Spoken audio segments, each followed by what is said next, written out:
I'm Peter Adamson, and you're listening to the History of Philosophy podcast, brought to you with the support of the Philosophy Department at King's College London and the LMU in Munich, online at historyofphilosophy.net.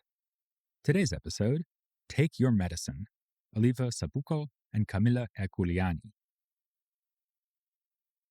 Historians who want to uncover the achievements of women intellectuals in earlier times are often faced with problems of authorship.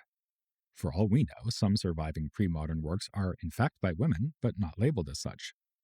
And when works and ideas are ascribed to women, there's often some doubt about authenticity. There's no consensus whether Diotima, who delivers the culminating speech of Plato's Symposium, is based on a real person. Philosophical letters, ascribed to even earlier women of the Pythagorean school, are certainly not by them, as shown by the fact that the Greek language used in them dates from a later period, but maybe the authors were female nonetheless. Things are usually a bit clearer for medieval women authors, but even here it has sometimes been suspected that male colleagues had a significant role in shaping the text ascribed to figures like Hildegard of Bingen. And just recently, when covering Elizabethan England, we saw a debate about the sonnets ascribed to Anne Locke, whom we may or may not choose to believe when she denies her own authorship. In the bad old days, historians used to make the sexist assumption that more sophisticated texts were surely not written by women, even if they were transmitted under the names of female authors. Nowadays, the pendulum has swung in the other direction, since there is a healthy appetite to discover and study texts by pre-modern and early modern women thinkers. If you want to know how inclined you might be to give a putative woman writer the benefit of the doubt, then you can test yourself on the case of Oliva Sabuco. For a long time, no one challenged her authorship of an unorthodox treatise called The New Philosophy of Human Nature, first published in 1587. It collects 7 works in dialogue form, in which the main speaker is a shepherd named Antonio. This shepherd presents newfangled theories about nature, especially the human body and medicine, brushing away objections from more conservative interlocutors who are wedded to the authority of Hippocrates, Aristotle, and Galen. At this point, we can hardly be surprised to come across such a work. The dialogue form had become standard thanks to the humanists, and we've seen plenty of irreverent departures from ancient natural philosophy and medicine, usually coupled with disdainful remarks about those who are bound to traditional ideas. More unexpected is that this innovative scientific work was written by a woman. Or was it? Back when the book was, as its title says, new, it was apparently universally accepted as being Oliva Sabuco's. In the 16th century, she was named along with figures like Isotta Nogarola and Christine de Pizan in a work in praise of women. And in the 17th century, she was hailed as a 10th muse, though by my reckoning she should really be the 11th muse because that honorific was already assigned to Montaigne's adoptive daughter Marie de Gournay. In the early 20th century, the scholar José Marco Hidalgo discovered archival evidence, casting doubt on her authorship. In several documents, including his own will, Oliva's father Miguel insisted that he was the true author of the New Philosophy. After he wrote the work, he explains, he allowed it to appear under his daughter's name, and even with prefatory material emphasizing the novelty of seeing such a work come from the pen of a woman. He was at first happy to give her credit for writing it in order to grant her honor, but then realized he didn't want to forego the kind of credit that would turn up in a bank account. He went so far as to make a notarized declaration that he, not she, was the author of the work and should be the one to receive any financial proceeds from sale of the book. Apparently, this blood relationship was a good deal frostier than the adoptive one between Montaigne and de Gournay, which is kind of appropriate given that, as we'll see, the New Philosophy minimizes the importance of blood. Whichever Sabuco wrote the work, he or she was not short on confidence. The mouthpiece character Antonio declares, I will provide evidence showing that philosophy and medicine are wrong, that the world is deceived, and that the true philosophy and medicine are contained in this book of mine. The swaggering tone is not justified on the grounds of thorough training. To the contrary, the author admits having never studied medicine, and Antonio is described by his traditionalist interlocutor as a mere simpleton of a rustic who did not study medicine and with no books. This description provokes Antonio to say that reading the standard authorities would only have confused him. He spent a full 8 days consulting the works of Hippocrates and Galen, which was plenty to show him that they are hopelessly confused. In the prefatory material, and then again in the dialogues themselves, Sabuco points out that Hippocratic medicine has now been tried for 2,000 years, with at best mixed success. Why not at least try out this new medicine for only 1 year to see if it works? Adding to this sense of a refreshingly outsider approach to the topic is the fact that the work is in Spanish, not Latin, though at one point the great Italian humanist Poliziano is quoted in Latin. At another point, the author complains about the fact that scientific works and law books are written in Latin. The language of reverence and self-proclaimed amateur status of the work fits with Sabuco's penchant for down-to-earth examples and topics. The first dialogue begins with an almost literal bang, as a partridge falls dead at the feet of the interlocutors, having been frightened to death by a pursuing hawk. Later on, we get explanations of things like why feet are ticklish, and the pervasiveness of spiral motion in nature is illustrated with the way dogs lie down for a nap. This sort of thing makes the work convincing as the product of an attentive and curious non-expert. On the other hand, the accumulation of details and examples, especially about animals, including animals neither Sabuco would have been likely to meet, like elephants, suggests that the book draws on the sort of material collected in commonplace books, as we discussed when talking about Jean Baudin. That impression is partially confirmed by a discovery made by the translator of part of the work, Gianna Pomata, who showed that when Sabuco refers to earlier texts, the citations are usually drawn from a single earlier source, a treatise by the Spanish physician Francisco Valles. So, while this may be the work of an amateur, it is an amateur who likes to read. Indeed, we know that the father, Miguel, liked to collect books, and he was also an apothecary, which fits with an interest in science. On the other hand, it's no stretch to think that his bright daughter, Oliva, could have picked up on these same interests living in his household. Either way, we're dealing here with an autodidact, albeit one who fits well into the shifting landscape of late 16th century natural philosophy. The features of the text just mentioned may make it sound unsophisticated and unsystematic, but that is far from the case. The dialogues touch on many themes, not just medicine, but self-knowledge, society, and the emotions. Yet, there is a running theme throughout, which is the fundamentally physical and embodied character of human life. This, I think, is why Sabuco mentions animals so often.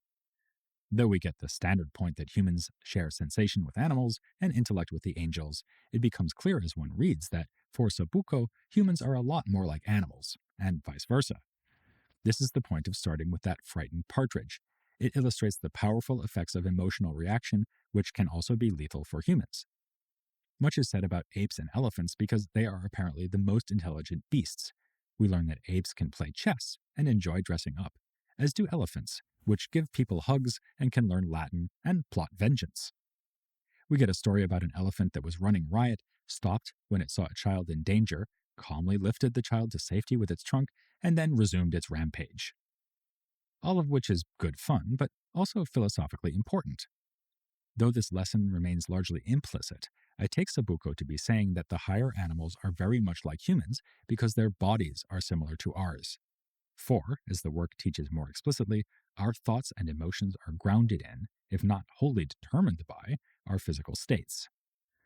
There are a few allusions to the idea that God sends down the soul into the body, which suggests a background Platonism according to which the soul in its own right is an incorporeal substance that could survive without the body. But the overwhelming sense is that all human behavior is to be understood physiologically. Powers like understanding and reason are seated in the brain. As a result, intelligence varies with bodily constitution. The ideal physical state is not a balance between the body's humors, as asserted by ancient doctors like Galen. Rather, the more intelligent people are the ones with the drier bodies. Emotions and even freedom and happiness are closely associated, if not identified, with states of the brain.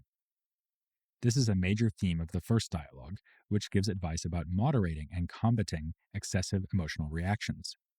Some of this advice is genuinely good, like the suggestion of how to deal with an angry person who wants to retaliate against an enemy. Instead of arguing with them, just agree to help seek revenge, but not until tomorrow. Then change the subject. That will give the person a chance to calm down. In truth, though, the most memorable parts of the work are not about ethics and the emotions. Instead, it is Sabuco's description of the human body that really makes the book stand out. As promised, this theory does away with Aristotelian and Galenic ideas about anatomy and anthropology. According to the classical theory, life is sustained by vital heat, which is carried by blood, the most important of the four humors.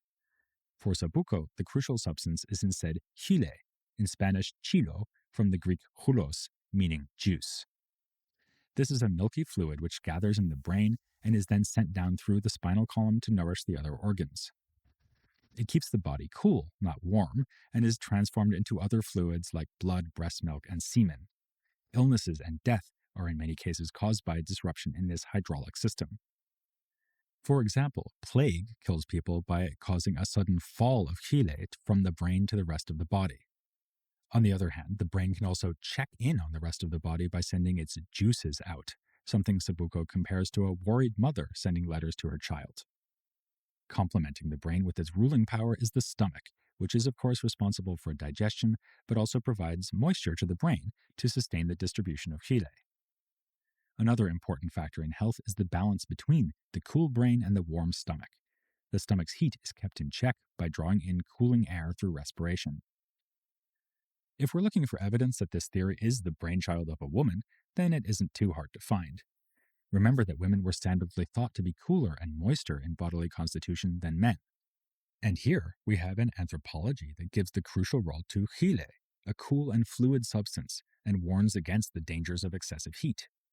Furthermore, Sabuco draws a link between the chyle and the moon, which of course is symbolically feminine in contrast to the masculine sun. The moon is said to have a powerful effect on moisture, which is why the meat of oysters and our own brains swell under a full moon. Wounds also heal better at that time of the month. Sabuco also closely associates chyle with milk. It is milky white in appearance, and as we've already seen, the stuff from which breast milk is made. Strikingly, the work also refers to the pains sometimes felt by nursing women. Of course, it's not impossible to imagine a male author knowing about that, but the whole account can plausibly be read as a kind of feminist response to Aristotelian and Galenic theory.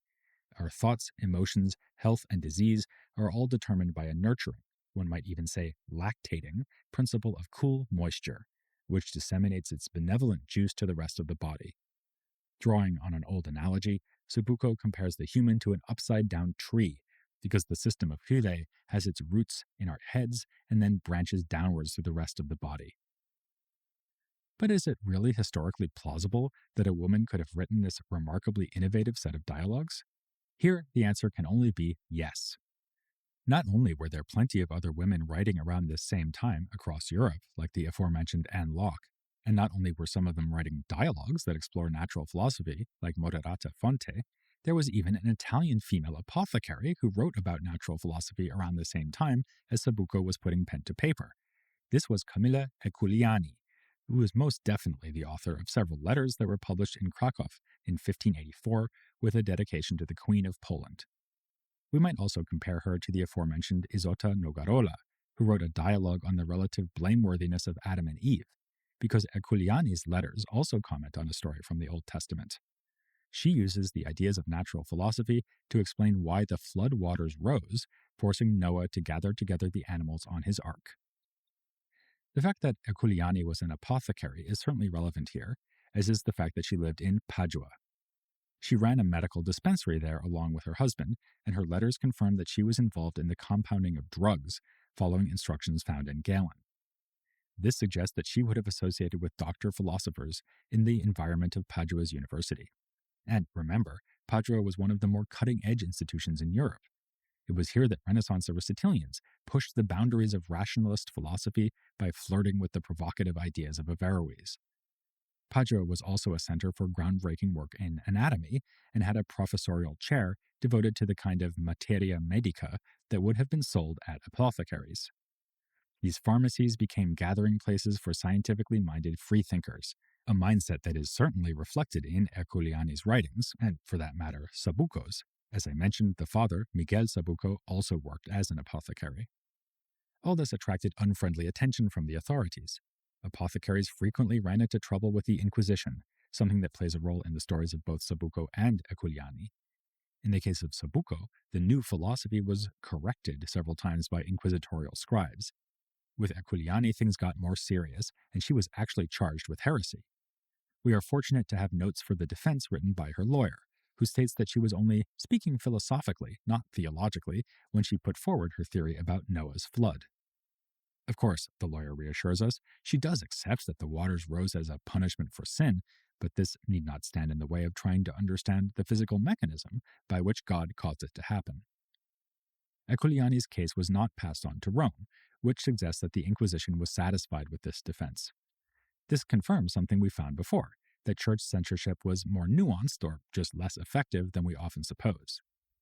As the introduction to the translation of Erculiani's letters puts it, here was a woman who put the heretical ideas of foreign graduates of the University of Padua in print in her published letters and published in freethinking Krakow.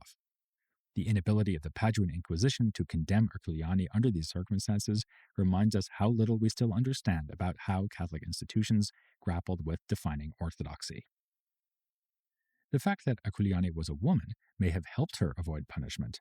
Her lawyer openly suggests that readers would be less likely to take scientific proposals seriously if they come from a female author, which brings us to those proposals and how seriously we should take them. Erculiani's fundamental idea is that human bodies contain a large proportion of the element earth. She points to evidence in the Bible itself to show that people in the time of Noah had grown very large physically to the point of becoming giants. With so much earth being incorporated into their bodies, there would have been less earth under their feet. The floods were then caused not by rising waters, but by falling earth. This is a rather outlandish theory, and I have to admit that reading it, I wondered whether it might be meant satirically. It comes off as a playful humanist parody of the ambition to use natural philosophy as a tool of biblical exegesis. Also typically humanist is the format of the work, a set of letters between Erculiani and male correspondents, whose appreciative but tentative responses to her proposals may in fact also have been written by Erculiani herself. So here we have the opposite situation of Sabuco. The parts supposedly written by men are possibly by the female author. I have to admit, though, that Erculiani remains straight-faced throughout, and her lawyer did not suggest in his defense that she'd only been kidding. So on balance, I think we should take this as a sincerely meant explanation of the flood, inspired by the methodological principle that such phenomena must have some natural explanation or other, as she explicitly says at one point. The elements are created so as to be in balance with one another, so water would not just overwhelm Earth unless the Earth under the seas were diminished. The idea of human bodies absorbing a lot of Earth also gives Erculiani a chance to explore themes like those found in Sabuco.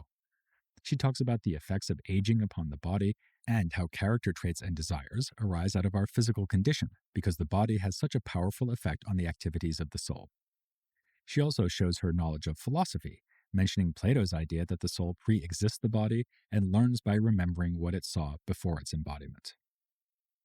Perhaps then the larger goal of Erculiani's letters is not satire, but to prove a point that would be undercut by her lawyer's defense. Women too can do natural philosophy and even use it to understand scripture.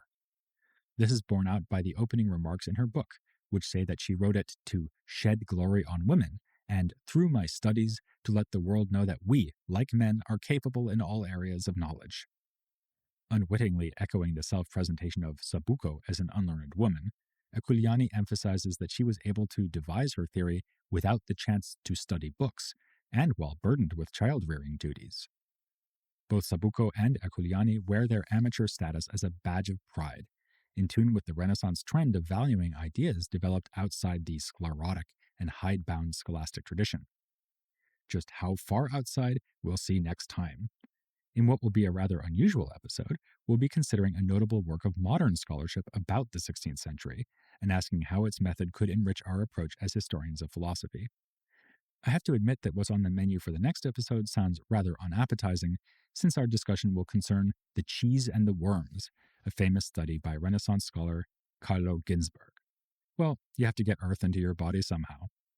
That's next time here on The History of Philosophy Without Any Gaps.